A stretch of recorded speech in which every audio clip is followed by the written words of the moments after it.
Voilà, amis téléspectateurs de la TVTV, bonjour, di leen dalal di leen ziare waat di leen wax ne namoon nañ leen bu baax a baax donc ñoo ngi fii stade municipal bu Niakoulrap pour waa zone 12A bu Tivaouane Peulh donc mu war a match bi nga xam ne moom ngeen di am ni actuellement muy diggante COSEYAS ak ki nga xam ne mooy Médina donc ñu jégaluwaat encore une fois ci retard bi nga xam ne dañ ko am juste l'information aussi capitale c'est COSEYAS qui mène au score sur la marque de 2-0 l'ASC aussi l'autre information l'ASC Médina le gardien de but le gardien titulaire a écopé d'un carton rouge donc l'ASC Médina joue à 10 actuellement face à l'ASC COSEYAS qui est à 11 l'ASC COSEYAS qui mène au score 2-0 donc sont les informations phares de cette rencontre. On est à la première période, à quelques minutes de la fin de cette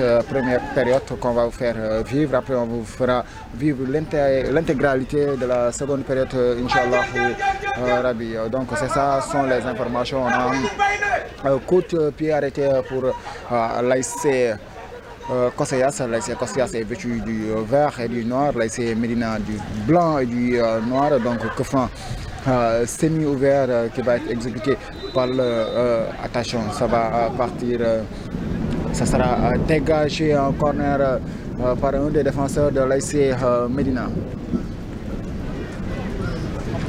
Donc juste aussi vous dire que actuellement on est sous une pluie battante, ici à le stade municipal de Niakoulrap, donc la pluie frappe forte.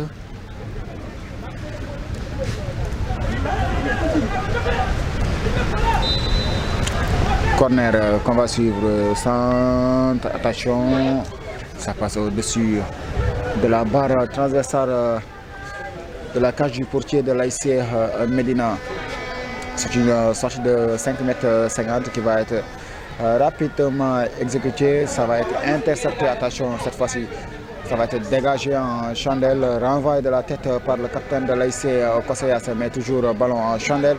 Le dossard 14 de l'ASC, attention, maintenant c'est pour l'ASC Médina. Ils vont essayer de partir, essayer d'exploiter le boulevard là-bas. Il va chercher à combiner, mais ballon facilement intercepté par les verts et noirs. Cette fois-ci, ça sera pour toujours les verts et noirs. L'arbitre estime qu'il y avait une faute donc, pour les blancs et noirs de l'ASC Médina. Donc l'ASC Médina qui joue son deuxième match après une défaite, si je ne m'abuse pas, pour la première rencontre. Cette fois-ci, c'est sa deuxième rencontre. Attention, cette fois-ci, ça va être dégagé de la tête, partir jusqu'à dans la moitié de terrain. Le capitaine qui va essayer de saisir de ce ballon, oui, il va le faire. Attention, c'est un dégagement. Ça va rester dans la moitié de terrain de l'ASC Médina. Ça sera un duel remporté par les verts et noirs. Le dossard de attention, il va louper son dégagement. Cette fois-ci, c'est l'ASC Médina dans la surface.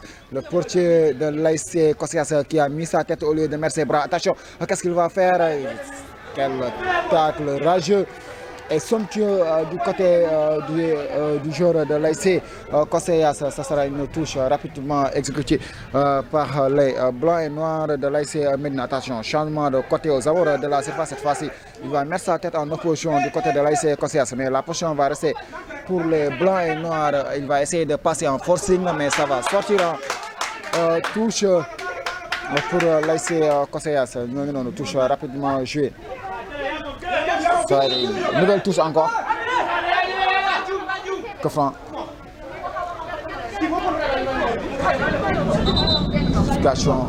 il va prendre un carton jaune du côté de l'ASC Médina.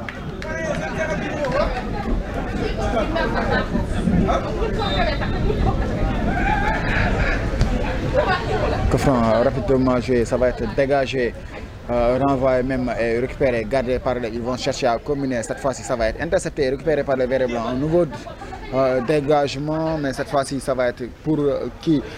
Duel du dossard 5 et du dossard 9. Le capitaine qui remporte son duel, c'est une faute.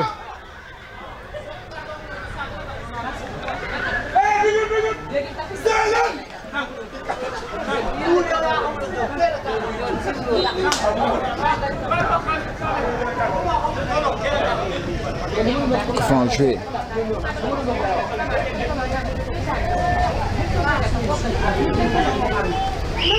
Et récupérer, attention.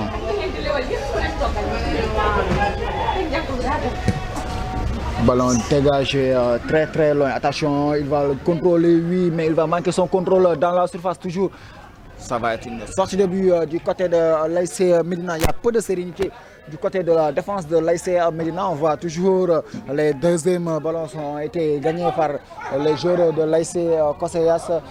Maintenant, c'est une sortie de but du côté de l'ASC Médina. Juste pour voir l'ASC Médina, moom la ñu mënee gum ci nga xam ne tey ci jongante bi moom ak ki nga xam ne mooy Koseyas Médina moom moo sol maillot yu weex yi am yu ak tubéy yu ñuul. ASC Koseyas moom ay maillot yu vert la sol ak ay tubéy yu ñuul moom ay rëdd yu vert. Donc loolu moo fi am ak ki nga xam ne mooy Koseyas moom moo mënee gum au score ci ñaari bal ci dara. C'est même l'ASC Koseyas qui va partir à l'offensive. Le dossard 9 qui va chercher à l'opposé alors qu'il avait une solution beaucoup plus facile de l'autre côté. Le joueur de l'ASC Koseyas amoon na beneen possibilité day jouer si que rek mu dem xaaraat centre, mais cette fois-ci il a choisi l'option la plus difficile du côté de l'ASC Koseyas.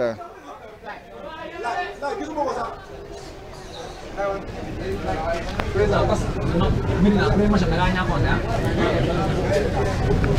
Koseyas premier match.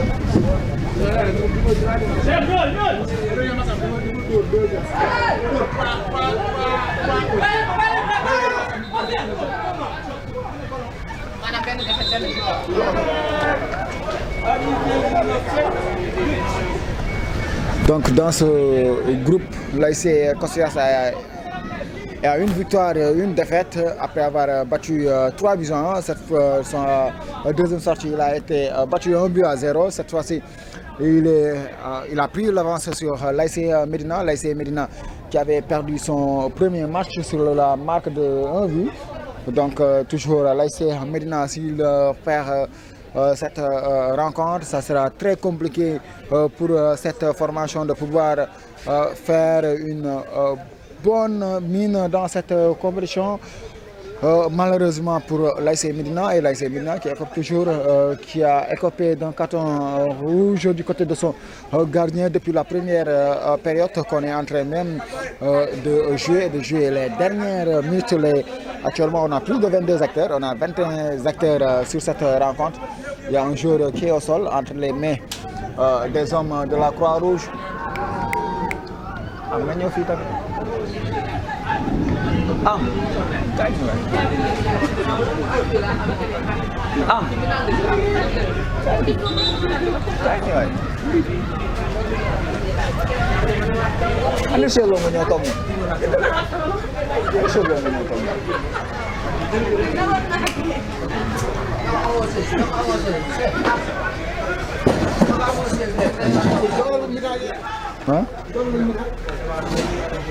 Bana. Attention, Koseyas, le dossard 10 en profondeur, c'est intercepté par les noirs et blancs de l'ASC. Le dossard 18 qui combine avec le dossard 15. Il va essayer de changer de côté. Oui, il va finir par trouver le portier, malheureusement, qui va capter cette balle et prendre tout son temps pour relancer. Il a que 8 secondes, il doit le savoir. Il doit faire vite le portier de l'ASC Koseyas qui va dégager. C'est un long dégagement jusqu'à dans la défense de l'ASC Médina. Attention. Ils vont laisser la balle filer derrière la ligne de touche du côté de l'ASC Médina. Médina est mené au score toujours par 2-0. l'ASC Médina qui joue à 10 actuellement. Le gardien a écopé d'un carton rouge, on vous l'a dit, on vous l'a répété. Donc l'ASC Médina qui pousse pour réduire la marque. Toujours la position va être pour l'ASC Médina. Ça sera une faute. L'arbitre estime qu'il y avait une charge irrégulière du dossard 14 de l'ASC Médina sur le dossard 6 de l'ASC Kosayas.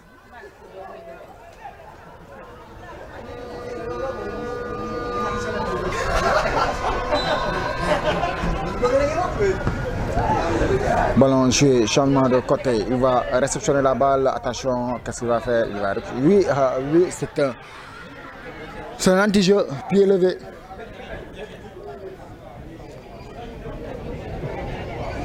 En tout cas, Médina mi caaf na xam ci ko dem de.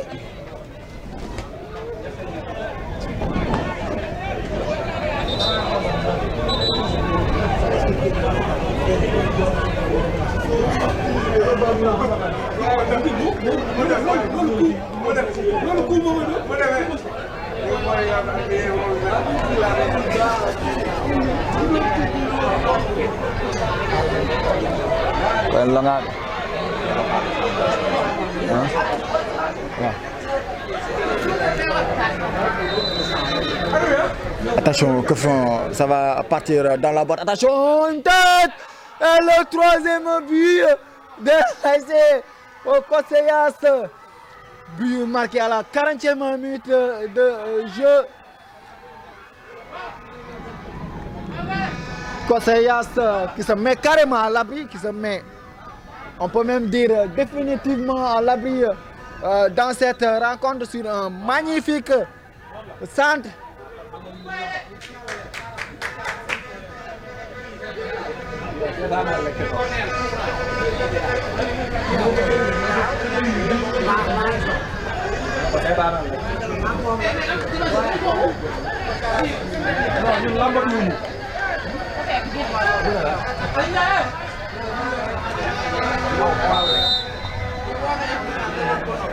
But marqué par le dossard numéro 18.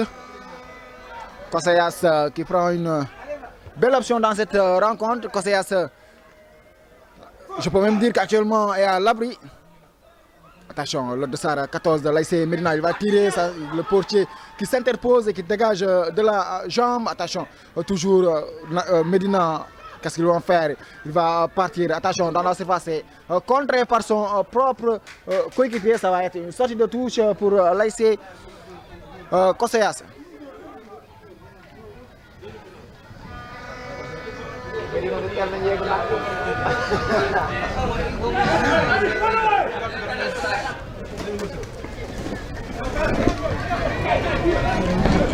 Donc Rona aussi dit que actuellement la situation qui se passe là-bas est difficile, hein? C'est parce que il y a de ces quartiers qui sont en train de qui sont dans un calvaire, ils sont en train de vivre sous les eaux pluviales. Donc les habitants de Tivaouane, surtout quartier Bayelba, quartier Daouroba, et pas mal de quartiers aussi, ils sont en train de vivre une situation catastrophique même. On demande à la mairie de faire quelque chose pour les sortir de cette situation.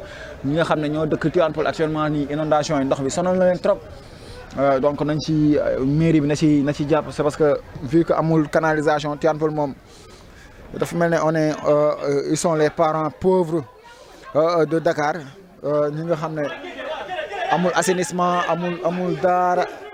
Donc mairie bi fi nga xam ne dafa am benn quartier Daouroba ndox mi dafa dem ba nëpp foofu ku fa dugg yàqu nga. Donc ñu laaj ñaan mairie bi rek mu ñëw jàpp si def ci nga xam ne tey moo ko ci war quoi. C'est parce que situation bi métti na trop. Gis nañ reportage bi nga xam ne aussi on me demande d'aller suivre le reportage que Didier Rona a fait dans le quartier de Bayelba. On a vu une dame, franchement, qui est une handicapée moteur, qui a demandé, il a appelé même, il a fait un appel de détresse même, si je peux le dire comme ça. Donc elle demande, c'est parce que franchement On a vu la situation dans laquelle elle vit actuellement. Elle ne peut plus se déplacer. Sa maison est soulée dans les eaux même. Donc on demande aux autorités compétentes de faire quelque chose pour pouvoir soulager un peu la détresse de ses habitants, surtout les quartiers qui sont le quartier Baelba et aussi le quartier Daoudoba.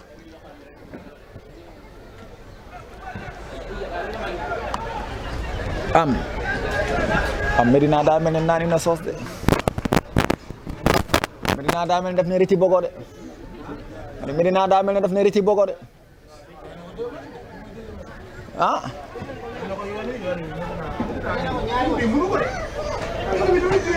ah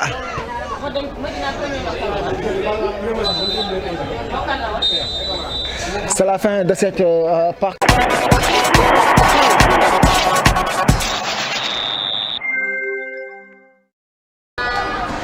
Donc, retour ici au stade municipal. L'arbitre vient de donner le coup d'envoi de la seconde période. Attache.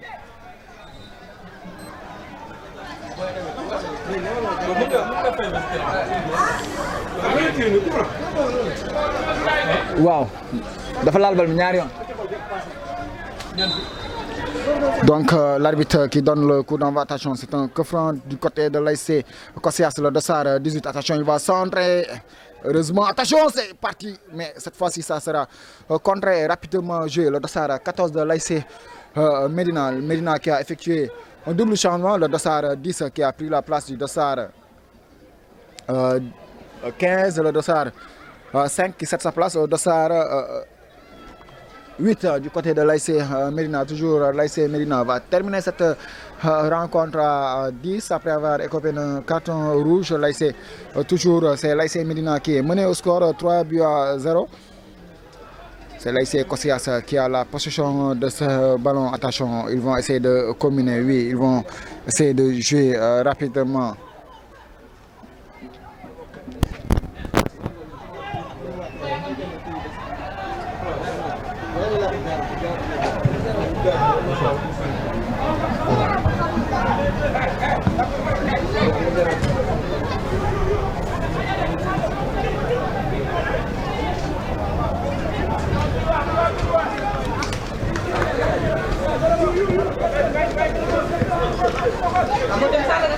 Attention, touche rapidement exécutée, c'est mal contrôlé, ça va être à la possession de l'ASC Medina qui va chercher à combiner, c'est le dossard 6 qui va essayer de percer la défense. Attention, ça va être intercepté par les verts et noirs, ballon rapidement joué, la possession va rester, c'est une position illicite du côté de l'ASC Kosias.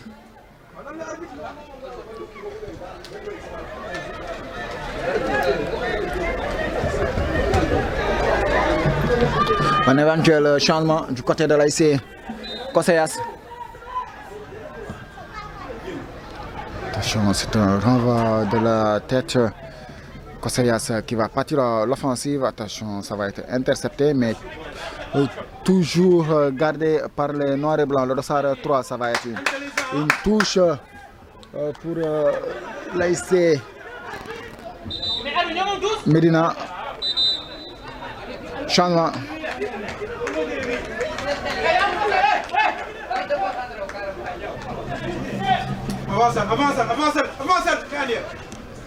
Changement, le dossard 6 qui fait son apparition à la place du dossard 13 du côté de l'ASC Kosias.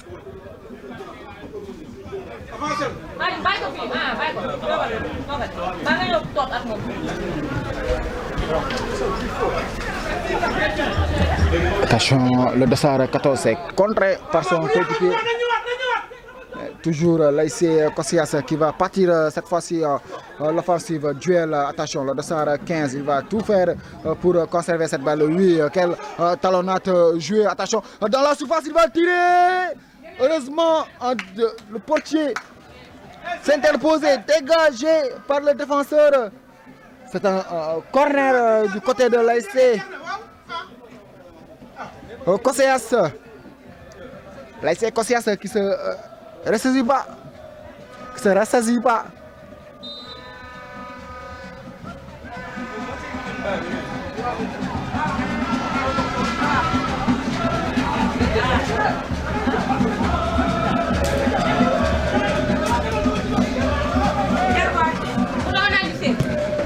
corner parti, attention, cette fois-ci ça va être dégagé.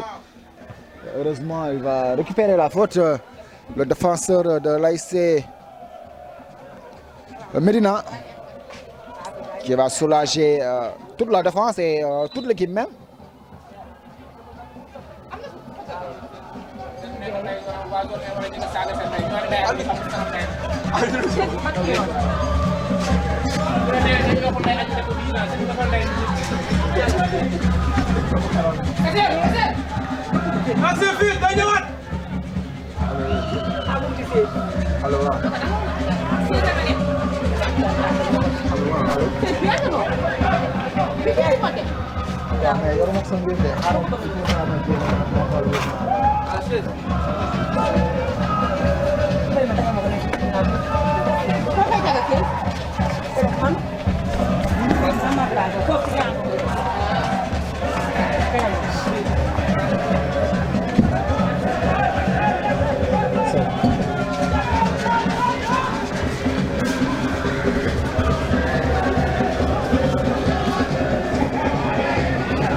Pour les verts et noirs, ça va être chippé, mais rapidement récupéré. Il va dégager jusqu'à son capitaine. Il a contrôlé de la main. Ce sera une faute de main.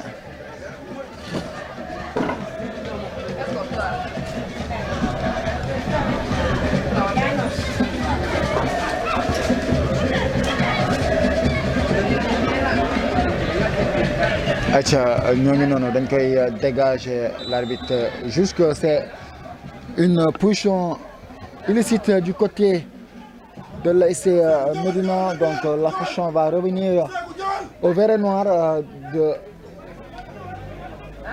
des hommes de vert et noir du côté de l'ASC Cossayas. Coup de pied arrêté qui va être exécuté par le portier. Ça va partir loin. Attention. Ça va sortir une sortie de but.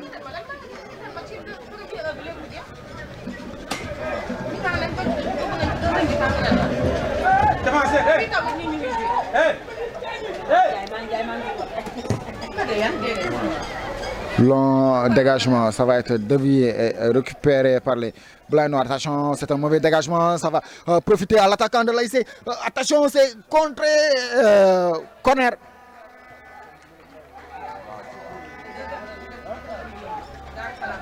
En tout cas, cette défense de l'ASC Médina est peu sereine. C'est une défense qui n'a pas la sérénité idoine pour pouvoir gérer cette rencontre. Ils sont toujours en difficulté dans les offensives de l'ASC Cossayas.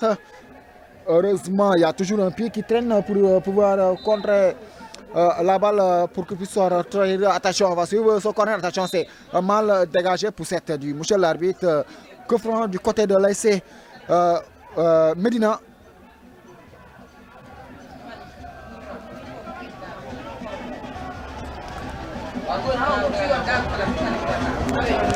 Que fera rapidement jouer le capitaine, le nouvel entrant Dossard 8 qui combine avec le Dossard 12, l'arrière gauche. Il va rendre la politesse au Dossard 18. Ils vont en train de combiner. C'est bien joué, c'est fluide. Attention. Le Dossard 14, il n'a qu'à lâcher la balle. Il n'a qu'à lâcher la balle. Le Dossard 14 de l'ASC Médina.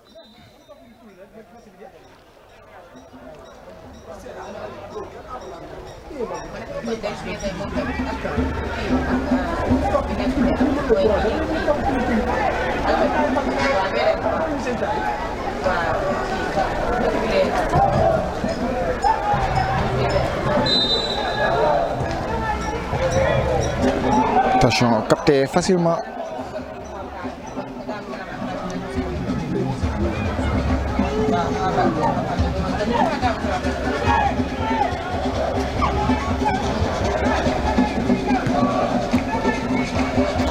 Attention, c'est le portier.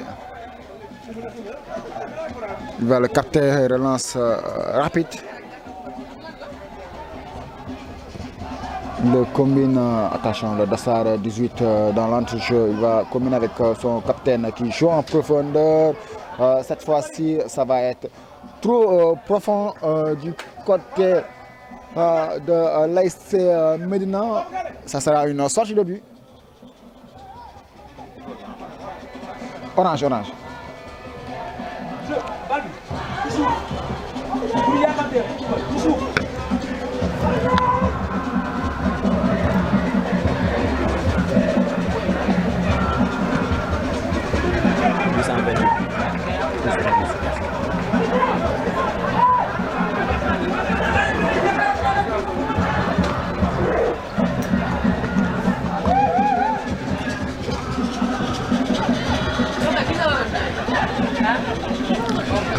Attention, c'est une déviation. Attention au saveur de la surface. Le dossard 17 face au portier.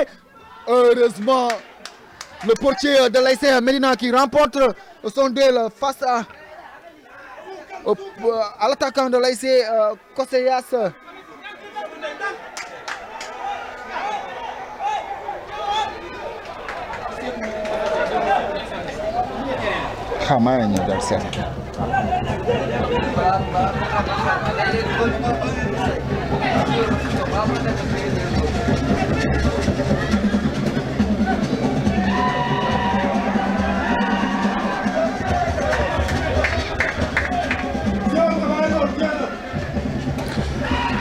Le capitaine, c'est un très mauvais contrôle, c'est une sortie de touche.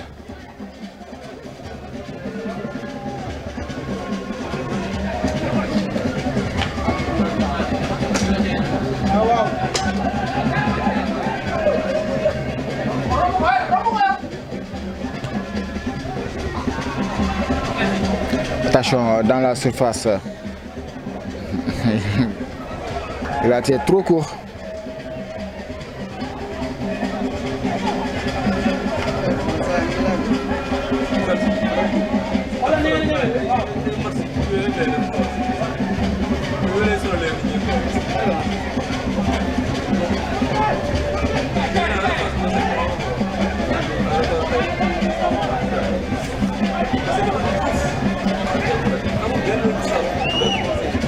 Ballon dégagé par le dossard numéro 3. Attention, le portier qui va dégager, ça va être chupé entre les pieds du joueur de l'ASC de Koseyas, mais c'est un mauvais contrôle, ça va sortir dans la touche.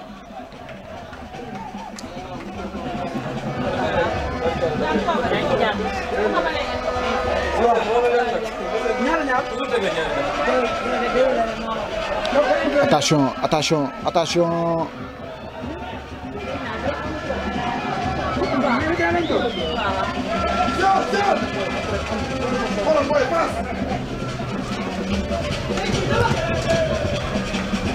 Ballon joué long, le défenseur qui va dégager en touche.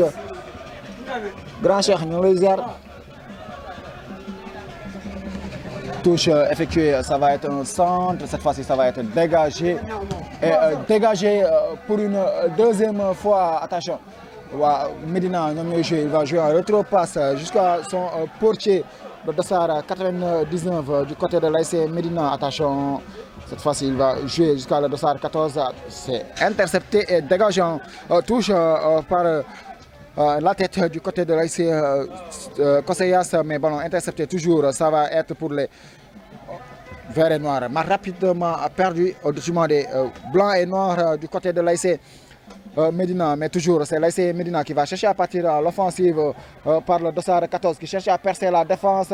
Il va être rattrapé, ballon récupéré et toujours l'ASC Médina, les joueurs qui se battent pour garder la conquête de cette balle. Ça sera une faute, une charge irrégulière.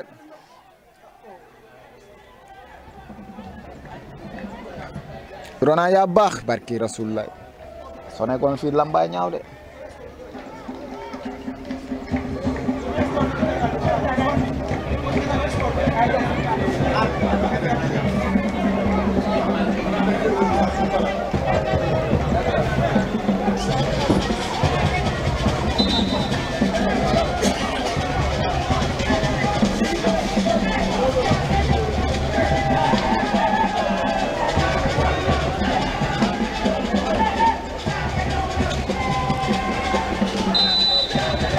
coup franc qui sera exécuté par le capitaine, le dossard 8. Attention, c'est parti, c'est boxé au-dessus de ses cages le portier de l'ASC. Kosias qui a préféré jouer l'assurance.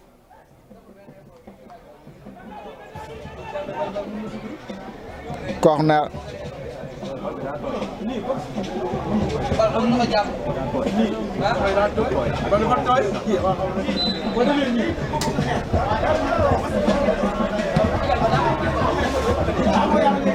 Corner renvoyé, dégagé.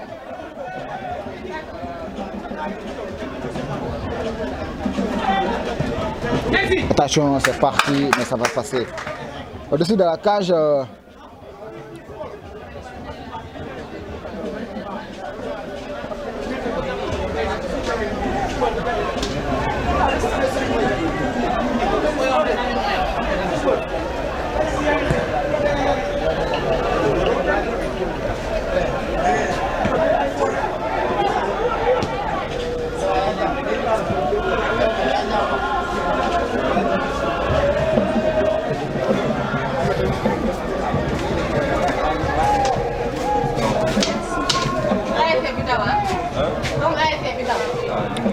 Ballon dégagé, ça va partir dans la moitié de terrain de l'ASC.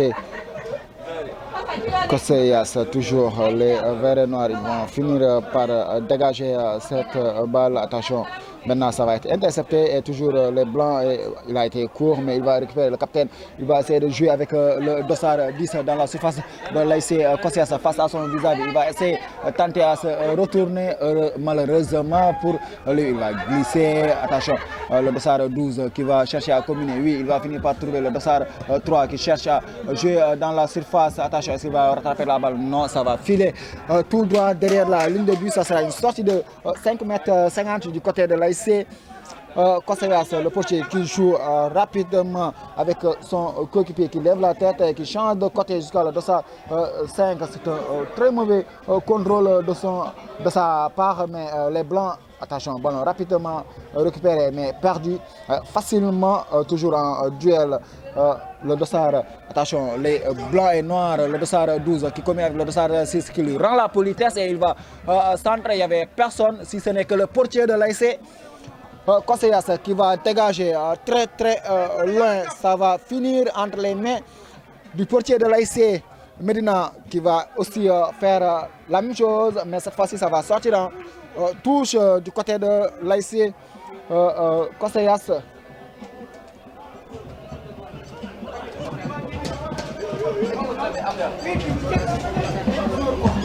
Le SAR 10, attention, c'est bien joué, attention, le contrôle pour contrôler en porte-marteau, mais cette fois-ci ça va être récupéré.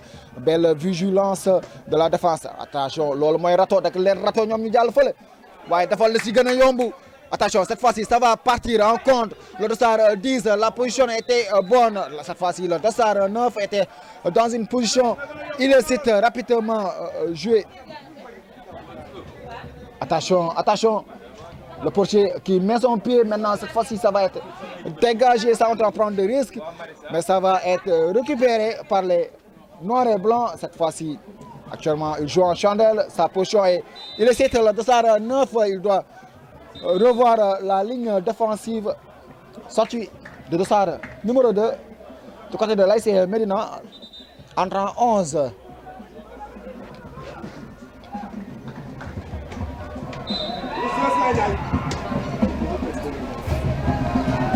Allez, Jérôme.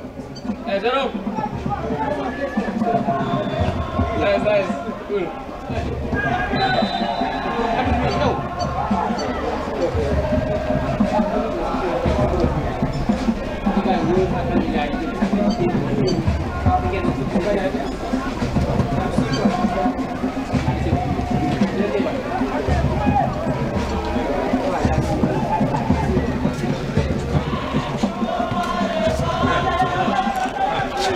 Aïcha, nous sommes là.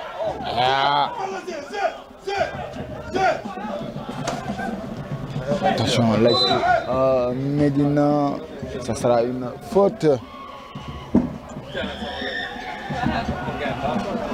Estime, monsieur l'arbitre.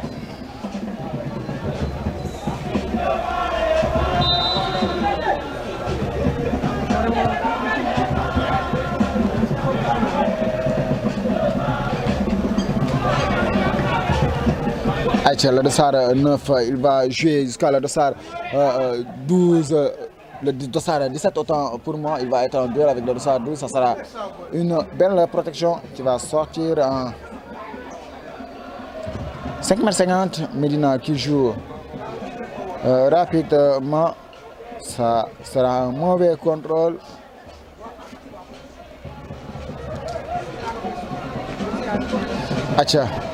Attention, c'est bien joué.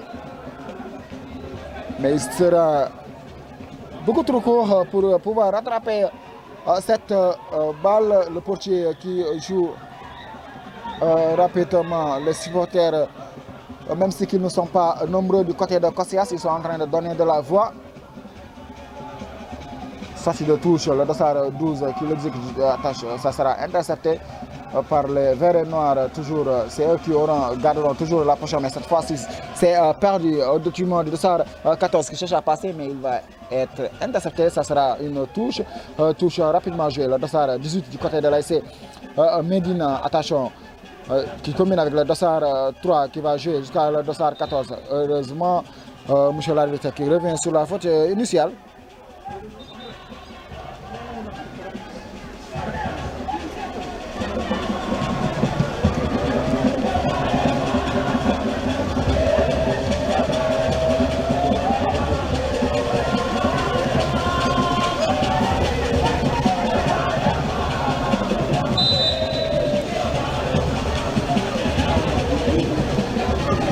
Ballon parti, renvoyé par la défense, le dossard 6 qui va essayer d'élargir jusqu'à le dossard 11, nouvel entrant. Attention, il va chercher à passer, il ne passera pas.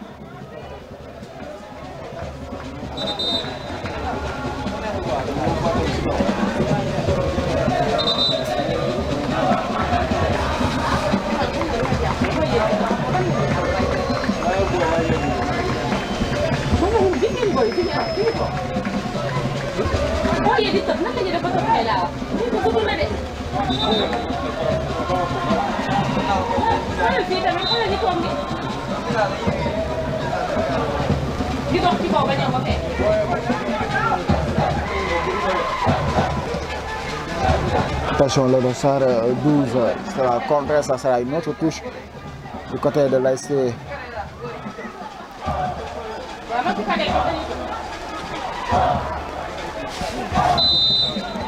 Ce sera une faute aux abords de la surface. Coup franc très bien placé.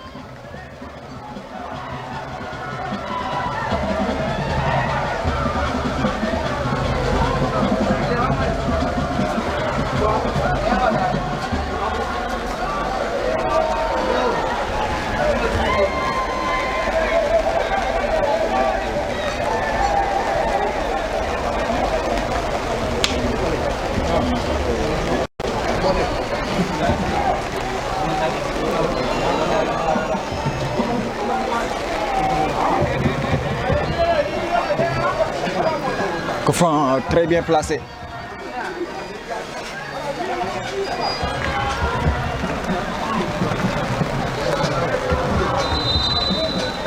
Attention, c'est parti, ça sera contré par le mur, toujours ça va rester aux abords de la surface pour l'ASC Medina. Il va tirer, ça passe à côté.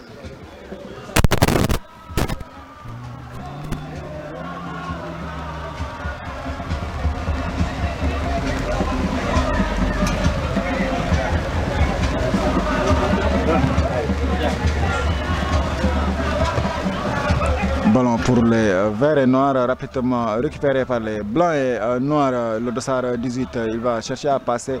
L'arbitre estime qu'il n'y a rien. Ils vont continuer à jouer. Le dossard numéro 9, cette fois-ci, sa position était bonne. Attention, face au portier, le quatrième but. Le quatrième but marqué à la 24e minute du côté de l'ASC Casillas. But marqué par le dossard numéro 9.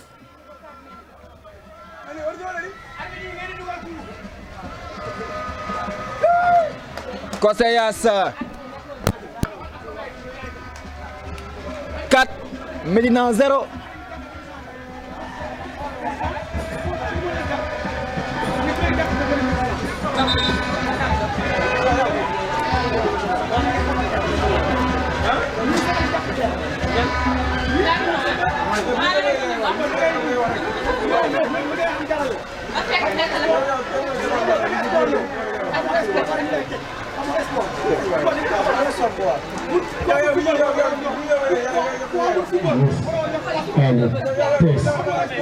Testing.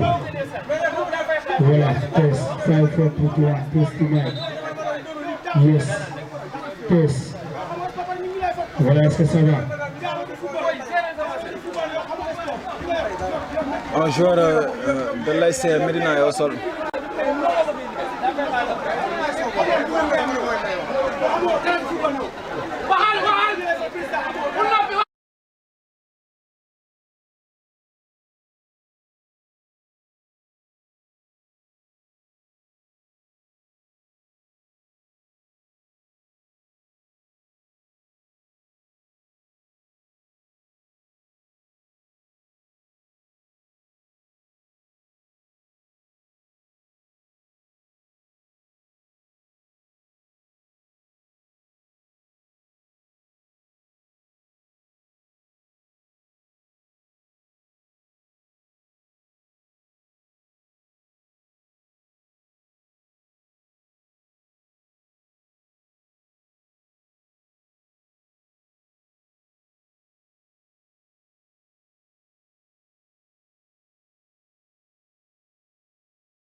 L'ASC Costias, il va essayer de centrer, oui, il va centrer, mais ça va partir, ça va être dégagé. Toujours, ça reste en possession des verts noirs. Ils vont en train de se battre, ils vont gagner leur duel. Attention, qu'est-ce qu'il va faire? Il va déborder. Le mouillé def dans la surface, il va tirer. Attention. Quelle parade, le portier s'est interposé. Attention, toujours l'ASC Costias, ils vont partir toujours, ça sera une sortie de touche pour l'ASC Médina.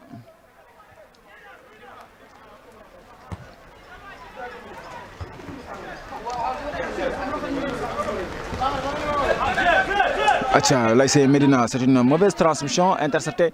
Attention, attention. Ce sera une faute.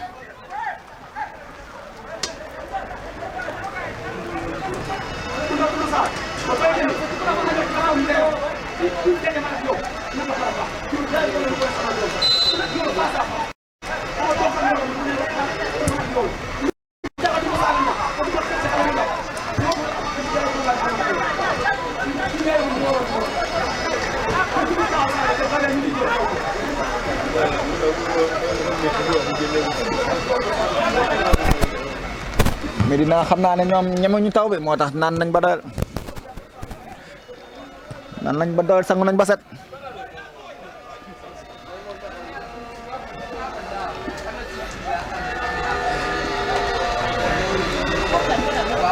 Médina tey dekkaat na géttu bay.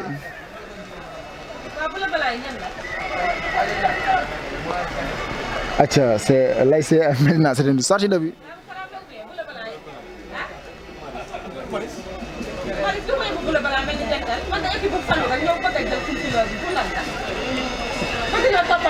Donc non, les verts et noirs, ils vont essayer de partir une énième fois l'offensive, mais belle protection.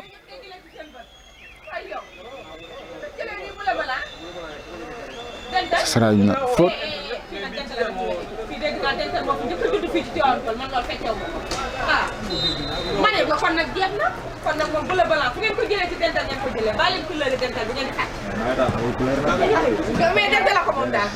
Attention, c'était bien parti, ça va être capté par le portier.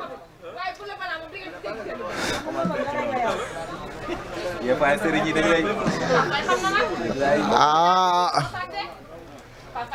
rabal mayam fii rek man. Nawetaan amul couleur.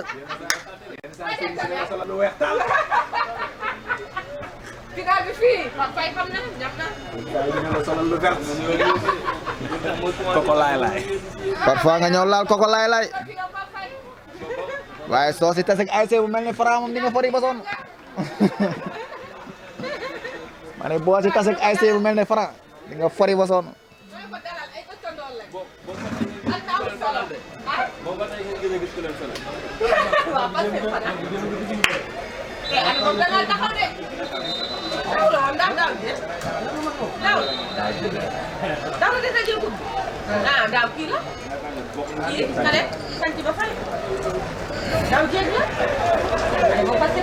Et Sanchebi qui va jouer la troisième rencontre contre l'ASC Yoon Wi.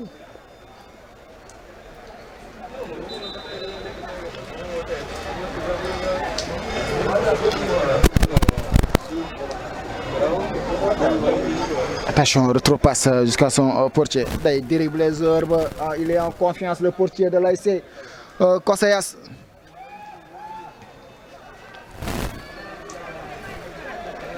Attention, le capitaine qui va. Attention, c'est tiré, capté en deux temps facilement par le portier de l'ASC Koseyas. Il est en confiance, le jeune portier de l'ASC Koseyas. C'est eux qui vont essayer de combiner cette fois-ci. Oui, le dossard 10, le mettre à jouer, il va changer complètement de côté jusqu'à le dossard 9. L'arbitre juge que sa position était illicite, donc c'est un hors-jeu. Medina ngi yokk doole dugal nañ dossard 17 ba dossard 18 bay génn.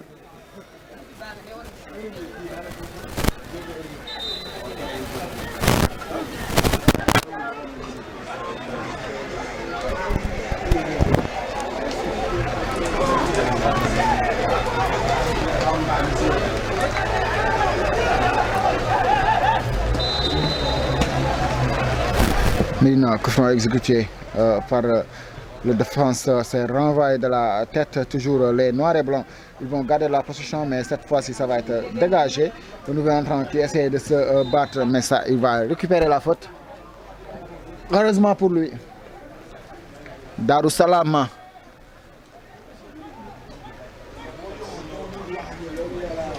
Eh.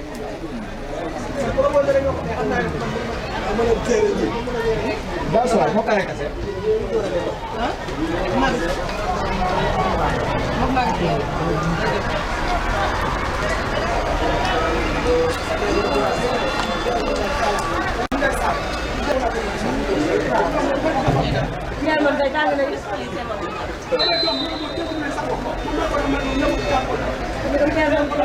Attention, c'est bien parti, ça passe au-dessus de la barre, la cage du portier de l'ASC Koseyas.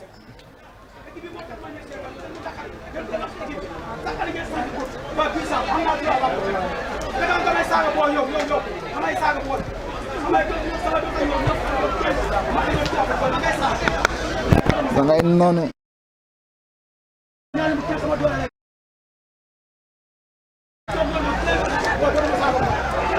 Dangay noonu touche rapidement joué.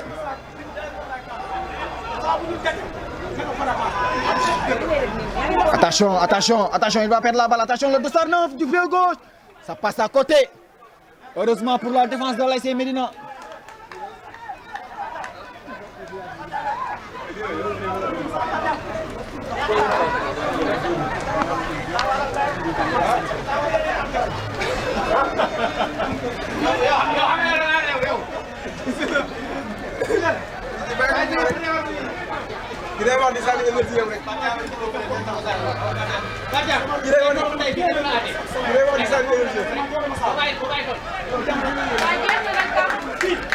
C'est sorti.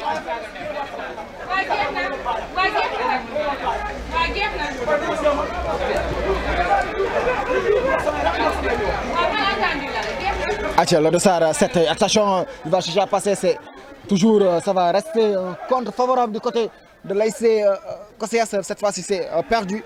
Mais c'est une mauvaise transmission, incompréhension.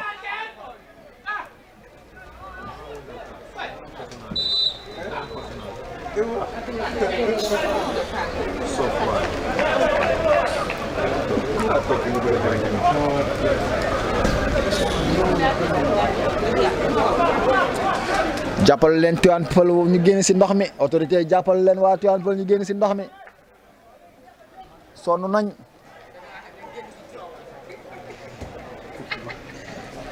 génn leen ci coole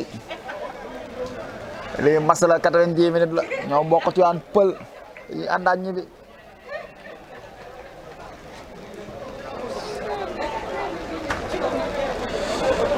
nañ génn ci coole dañuy daw coow carton rouge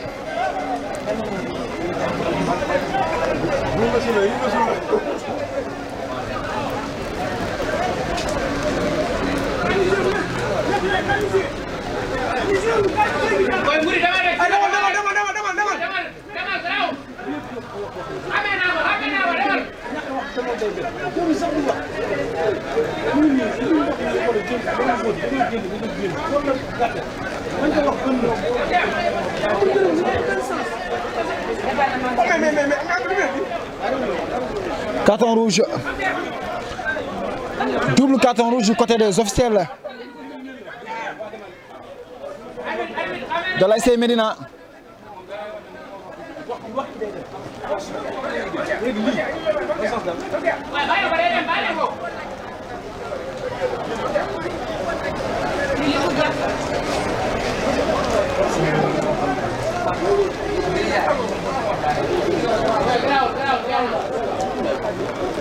Double carton rouge du côté des officiels de l'ASC Médina.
L'ASC Médina qui va partir à l'offensive, ça va être intercepté, récupéré par les verts et noirs toujours, mais les bleus et blancs qui se battent pour récupérer. Attention, c'est une mauvaise passe là de ça. 9, attention, il va jouer combiné. C'est une mauvaise transmission captée par le portier.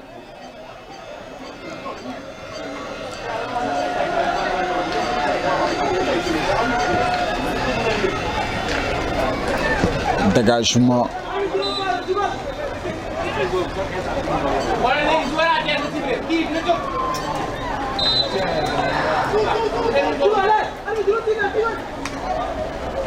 L'ASC Médina maintenant qui va partir, cette fois-ci ça va être intercepté. Ça sera une sortie de touche pour l'ASC Cossayas. On joue la dernière minute de ce temps réglementaire.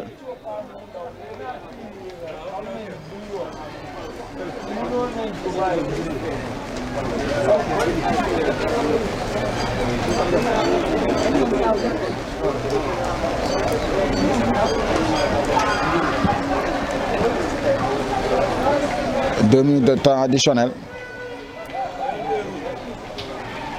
Attention, le dossard 14, il va essayer de jouer, oui, il va trouver le dossard 10 qui combine, c'est bien joué cette fois-ci, le dossard 11, attention, cette fois-ci, c'est une mauvaise transmission, attention au contre, ce sera une faute.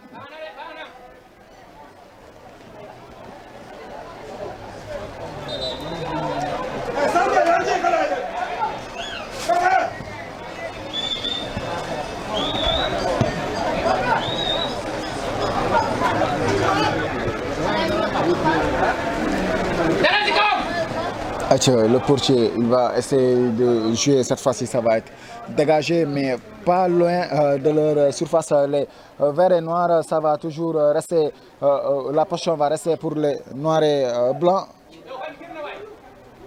De là, c'est Medina.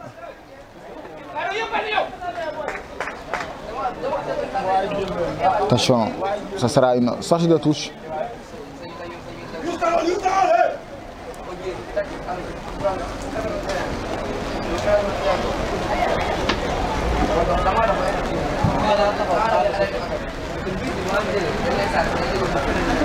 Corner, c'est le dossard numéro 8 qui va se charger de ce corner. Le capitaine.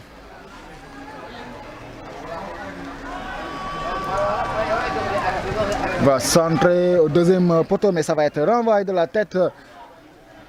Attention, toujours ça reste dans la surface, mais cette fois-ci ça va être dégagé. Attention, le dossard 9 de l'ASC. Attention, il va entrer dans la surface avec son pied gauche, il va tirer au petit filet.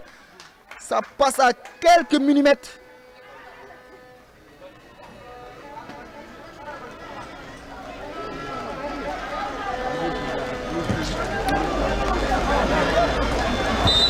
C'est la fin de cette rencontre. L'ASC Medina battu sur le score de 4-0. L'ASC Kosséas qui prend une sérieuse option avec 2 victoires, 1 défaite. L'ASC Medina sur 2 matchs, 2 sorties, 2 défaites consécutives avec une lourde défaite aujourd'hui ici au stade municipal de Niakoulrapa face à Kosséas, 4 buts à 0. Donc c'est ça, l'ASC Medina qui a joué pratiquement la majorité de cette rencontre à 10 après l'exclusion de leur portier. On va attendre la seconde rencontre qui va opposer à l'ASC Darussalam, à l'ASC Mariste, amis téléspectateurs et fidèles internautes de la TPTV.